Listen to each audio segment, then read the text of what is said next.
Take a look at this channel. It's getting millions of views. And do you know what they're uploading?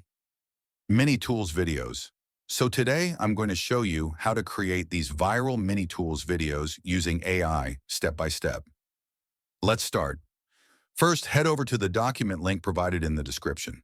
Copy the entire prompt and paste it into ChatGPT. ChatGPT will give you 10 different mini AI tools ideas. For example, I'll choose the second one, so I'll simply type 2. Now ChatGPT will provide an image prompt and a video prompt for that mini tool. Next, copy the image prompt. Open Flow AI and choose Create Image. Select the model Nano Banana Pro. Choose your aspect ratio and the number of outputs you want. Now paste the image prompt here. Inside the prompt, you can edit the brand name as you like. For example, I'll replace it with Revron. Generate the images. Once they're ready, download the image you like the most.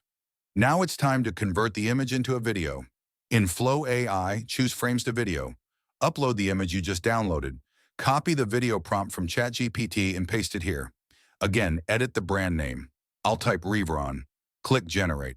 And within seconds, your Mini Tools video is ready.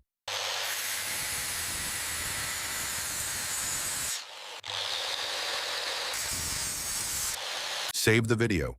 That's how you can create viral Mini Tools videos using AI. All the links are provided in the description. If this video helped you, like the video and subscribe to Revron for more AI tutorials. And comment below what AI video you want me to cover next.